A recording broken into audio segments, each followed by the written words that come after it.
Olá pessoal, eu sou a Fernanda e se tem uma coisa que eu amo nesse mundo é ajudar as mães a tornarem os seus filhos mais felizes. Hoje eu tô aqui para abordar um assunto que mais do que nunca tem me preocupado e vem sendo discutido por especialistas e pais, que é o uso das tecnologias por parte das nossas crianças. Vamos começar falando um pouquinho sobre a primeira infância. Afinal de contas, ela é uma fase fundamental e talvez a mais importante para o desenvolvimento motor e cognitivo, que é o que, afinal de contas, o fator que nos diferencia seres humanos de qualquer outro animal. Essa inteligência singular do ser humano é adquirida principalmente no que nós chamamos dos 1000 primeiros dias de vida. O que é isso? Esses 1000 primeiros dias de vida são o que determinam grande parte do amadurecimento das estruturas e regiões cerebrais, sendo consequência do tempo, das experiências e das relações vividas pela criança durante esse período. Mas e num mundo cada vez mais tecnológico, como pensar o impacto das telas sobre esse processo de desenvolvimento? Será que ele está sendo afetado? Gente, já é comprovado que a exposição às telas tem reflexos negativos no grupo de 0 a 3 anos. Precisamos entender que até os 2 anos acontece boa parte da aquisição de conhecimento pelos sentidos e que é quando as crianças vão ganhando consciência do próprio corpo, vão construindo a subjetividade e a partir da relação com o outro que tudo isso acontece. A ideia de usar dispositivos digitais para acalmar, para distrair os bebês nessa idade não é nada adequada. Podemos estar prejudicando o desenvolvimento neuromotor da criança, ainda a aprendizagem e a própria constituição psíquica dos pequenos. Cada vez mais aumenta a minha preocupação com o tempo que as crianças cada vez menores, muito pequenas, ficam assistindo televisão ou vídeos no celular. Todo mundo aí já viu essa cena. Para confirmar que isso não é nada saudável, existe inclusive uma recomendação por parte da Sociedade Brasileira de Pediatria. Essa recomendação orienta que se deve, então, evitar a exposição de crianças menores a 2 anos às telas. Isso mesmo, crianças menores de 2 anos não deveriam estar tendo acesso a telas. Além de limitar o tempo de uso ao máximo de 1 hora por dia entre 2 e 5 anos, isso mesmo. E claro, não preciso nem lembrar, sempre com a supervisão de um adulto responsável. Isso se dá, gente, porque o desenvolvimento do cérebro está relacionado não apenas à nutrição, mas aos 5 sentidos de forma integrada. É importante lembrar que a criança precisa vivenciar outras experiências através dos seus sentidos, que viva de exemplos concretos. Por isso é necessário que ela toque areia, que ela veja coisas, objetos, que ela ouça barulhos, que ela sinta cheiros e gostos. É assim que ela vai aos poucos modelando a produção e a conexão dos neurotransmissores.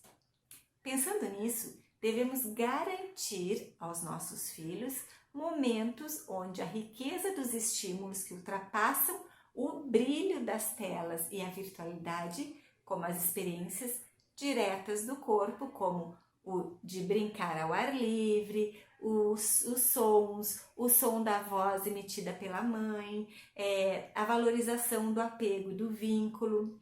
Tudo é tão novo ainda que não é possível sabermos quais são os domínios que são afetados pelo tempo excessivo de telas.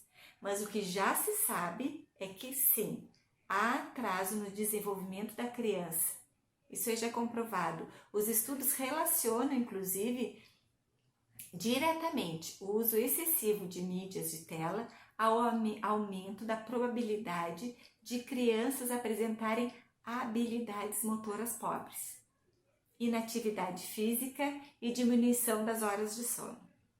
A faixa de onda da luz azul, aquela presente na maioria das telas, contribui para o bloqueio de melatonina, que é o hormônio que regula o ciclo do sono e da vigília. Muita gente não sabe disso, né? E o sono, né, é tão importante e necessário para o crescimento corporal e também mental. Isso explica parte do aumento das dificuldades de dormir e manter uma boa qualidade de sono profundo, não só entre as crianças, como entre os jovens também, com mais ocorrência de pesadelos, terrores noturnos, sonolência diurna, além de problemas de memória e, como muitos já sabem, de rendimento escolar comprometido. Cada vez mais, gente, é comum nos conectarmos com crianças apenas de corpo presente, mas que psiquicamente está ausente, não está ali. Quem nunca se frustrou ao tentar conversar com seu filho usando o celular e ele não lhe dá atenção? Ele não está nem aí para você. A clássica frase, né, que alguns pais dizem, você não está me ouvindo, você está com o mundo na lua. É exatamente isso, né? E parece que está ganhando um novo sentido nessa infância digitalizada. Nessa situação, inclusive, já vem sendo chamada de síndrome do astronauta. As crianças estão em um universo paralelo. Além disso, o formato do dispositivo, a verticalização da informação, a saturação visual, isso dentre outras características que os próprios dispositivos digitais podem sim estar incidindo em uma preocupante déficit de orientação espaço-temporal, limitando a capacidade de exploração do mundo real, que é muito mais amplo. Precisamos lembrar que o exercício físico é fundamental para o aprendizado do corpo. A gente tem que se mexer, né, para entender como é que o nosso corpo funciona, sendo prejudicado quando há experiência, né, quando não há essa experiência em profundidade, já que as telas têm apenas 2 dimensões. Outro fator a se pensar é a relação com o tempo de resposta proporcionado pelas telas de dispositivos. Todo mundo aí que tem criança em casa já percebeu isso. A vida requer uma perspectiva de futuro, uma construção que se dá em 3 tempos: o da visão ou do impacto sensorial, o de ler, a percepção, entender o que viu e fornecendo sentido para aquilo que viu, e enfim, o da conclusão, escolhendo o que fazer com a experiência. No caso dos excessos de uso das telas, esses tempos ficam achatados, preenchidos por respostas que são imediatas, automáticas. Basta um toquezinho lá e a resposta pula lá dentro da tela. Não é à toa que o dicionário de Oxford, em uma edição de 2015, destacou um novo verbo: visualizar. São no sentido de que são aqueles golpes de visão sobre imagens ou mensagens textuais sem poder elaborar adequadamente aquilo que se viu. É tudo muito rápido. Esse mundo inundado de informações e fascínio sensorial pode gerar, olha só, irritabilidade, impaciência, impulsividade, ansiedade, sintomas vinculados à impossibilidade de lidar com os 3 tempos mencionados lá em cima, né, que eu já falei antes, ou com o tempo de falta, né, a criança não sabe mais lidar com a falta, com a espera. E o mais impactante disso tudo é, se isso toma conta muito cedo da vida da criança, ela pode ter dificuldade, inclusive, de manter relações sociais. Alertas de saúde de crianças e adolescentes associados à era digital. Olha quais são os alertas. Problemas de saúde mental, como eu já falei, irritabilidade, ansiedade, depressão, transtornos de déficit de atenção e hiperatividade, transtornos de sono, transtornos de alimentação, sobrepeso, obesidade, anorexia, bulimia, sedentarismo e falta de prática de exercício. Uma coisa muito séria que é o bullying, o cyberbullying, transtornos de imagem corporal e autoestima, risco de exposição à sexualidade. E eu podia passar aqui um tempão citando para vocês todos os prejuízos que o excesso das telas podem deixar expostos os seus filhos, né? São diversos problemas, sem contar problemas visuais, de miopia, enfim, são vários problemas físicos e psíquicos que as crianças estão expostas com o excesso, né, de telas. Poderia enumerar aqui, passar todo o vídeo falando neles, né, mas não é essa a minha intenção. Então vocês vão dizer assim, mas Fernanda, num tempos de pandemia, que todo mundo usa telas, como achar o equilíbrio? Como usar a tecnologia de uma maneira equilibrada? Então eu vou dizer, a Sociedade Brasileira de Pediatria elaborou, para nos ajudar, algumas dicas que englobam segurança digital, convivência familiar e comportamento. E eu vou falar algumas delas para vocês. Vamos lá! Não permitir que crianças e adolescentes fiquem isolados no seu quarto.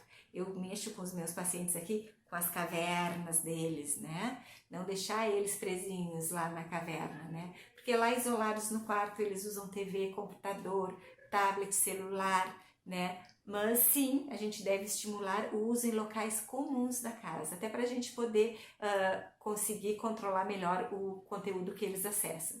Para todas as idades, não é recomendado usar telas durante as refeições e elas devem ser desligadas entre 1 ou 2 horas antes de dormir. E isso não vale só para as crianças e adolescentes, não. Sempre que possível, oferecer alternativas de atividades no mundo offline, como exercícios ao ar livre, esportes, contato com a natureza, evitar postar, né, nós pais às vezes gostamos de postar as fotos de menores de idade, ter cuidado com essas postagens, criar regras para o uso dos equipamentos que incluem momentos de desconexão e convivência familiar, isso é importante, usar filtros e senhas, já existe isso para restringir o conteúdo de acordo com a idade de cada membro da família, né? Importante também estimular que as escolas devam utilizar a alfabetização digital, não só das crianças, mas como dos pais também, ensinando sobre regras éticas, estimulando o respeito e a segurança dos usos digitais. Mas vocês vão me dizer, e agora na pandemia? Cada vez mais o uso de telas, o que eu faço, Fernanda?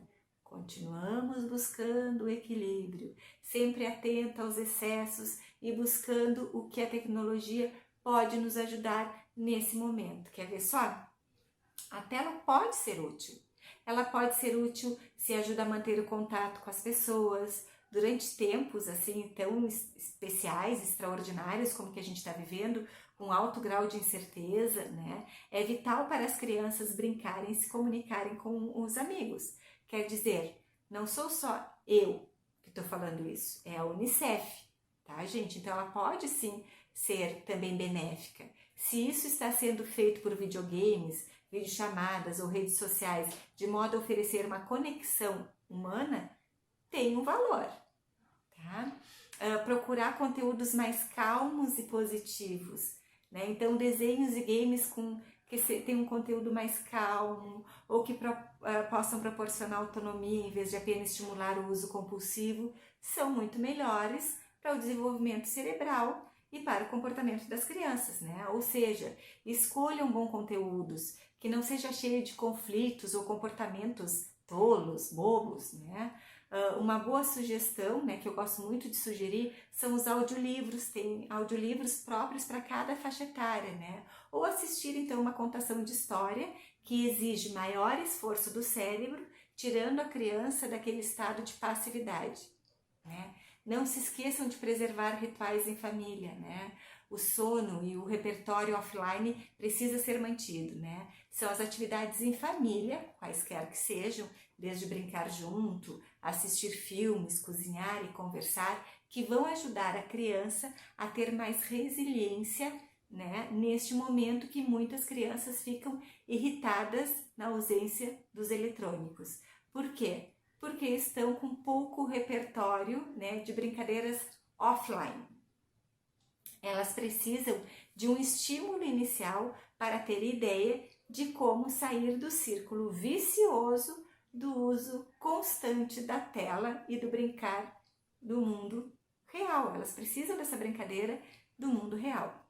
A tecnologia é ruim quando atrapalha o sono, né, que é importantíssimo, que é crucial para as crianças se desenvolverem e para cuidarem do próprio sistema imunológico dela. Né? Então nós precisamos, eu já falei anteriormente, nós precisamos desligar os eletrônicos pelo menos 1 ou 2 horas antes de dormir, tá, gente? Outra coisa que é importante é observar a emoção das crianças. A tela muitas vezes está fazendo mal, mesmo que seja para atividades escolares. Quando a atividade escolar não permite um intervalo, deixa as crianças mais irritadas e ansiosas. É preciso ter um intervalinho, né? Às vezes as crianças se refugiam atrás das telas, né? Como não sabem lidar com as suas emoções, elas pegam e ficam na tecnologia, né? Como uma forma de fuga. Se a percepção dos pais for que a tela está prejudicando mais do que ajudando a lidar com o momento atual, então pode ser a hora, né? Se a gente não está conseguindo sozinho encontrar esse equilíbrio, é importante, então daqui a pouco está na hora de pedir uma ajuda especializada, né? Mas avaliar esse cenário exige muita observação dos pais, né? Vocês querem ver, a gente pode ter uma situação de jogo de videogame, né? Uma criança pode estar jogando, criando estratégias numa atividade intelectual, tá? Essa é uma situação de jogo de videogame. Outra criança pode estar jogando o mesmo jogo, né? Mas ela pode estar se escondendo, ela pode estar completamente ansiosa, depressiva, né? E fazendo uso compulsivo desse videogame, né? E pode ter uma terceira criança que está jogando videogame porque está interessada, né, em se reunir com os amigos enquanto joga. É um momento social, né, de escape das pressões, né, que está tendo. Como pais, como mãe, como pai, né, como cuidador, nós que estamos de fora, a gente tem que ver essa mesma situação de formas diferentes, né? Como é que o nosso filho está usando esse videogame, né? Qual das 3 situações ele está usando esse jogo, né? Podem o mesmo jogo, né, a mesma situação, cada criança estar vivenciando de forma diferente e a gente precisa estar atento, né? Você precisa ter aptidão para negociar com eles, né? De poder dizer, olha, eu acho que você está jogando de uma forma um pouquinho excessiva, né? Tá na hora de dormir, eu quero que você durma, porque eu quero ver você bem, né? Mas eu entendo que você queira se continuar jogando. Então, isso exige, esse diálogo exige bastante sensibilidade e empatia, né? Porque os combinados, gente, eles seguem valendo mesmo, por exemplo, nos tempos de pandemia. Autorizar mais tempo diante da tela não tira a importância de fazer acordos prévios com as crianças e adolescentes, seja restringindo o uso dos eletrônicos a apenas algumas horas do dia e flexibilizando um pouquinho mais no final de semana, seja conversando, e isso é importante, sobre os conteúdos dos quais os pais não gostam, né, e discutindo alternativas, né, caso as telas estejam prejudicando o sono ou causando algumas mudanças de humor. A Unicef defende o que eles chamam de estratégias ativas. O que é isso? É conversar com as crianças sobre as suas experiências online e para poder se assegurar de que estejam usando apenas jogos e redes apropriados para a idade deles. Então, uma dica bem legal é usar as telas para atividades físicas, especialmente agora nesse momento, né, que tem um monte de criança presa em apartamento, né, ou em locais pequenos, né. Existem jogos e vídeos online que estimulam os exercícios que são benéficos, né. Então, a gente tem que pensar também no controle dos danos, né? Se não podemos nos dar ao luxo de ficar sem as telas, nós podemos bolar estratégias de redução desses danos. Isso significa, por exemplo, se preparar com antecedência para crises que possam surgir. Umas crises, por exemplo, de frustração na hora de desligar, que pode ser contornado com muita paciência, conversa, abraços, né? E atividades que ajudam, oferecer atividades que possam ajudar, né, na transição das telas para o nosso mundo offline. É ilusório, gente, pensar na ideia de perfeição, e eu não tô aqui buscando perfeição de ninguém, né? Não existe ser humano perfeito. Então nós precisamos entender que vamos sim errar. Mas o importante é que nós devemos buscar fazer o nosso melhor e assim tentar aprender e consertar o que for possível. Por hoje é só, vejo vocês semana que vem e espero que vocês tenham gostado. Um beijo para cada um de vocês.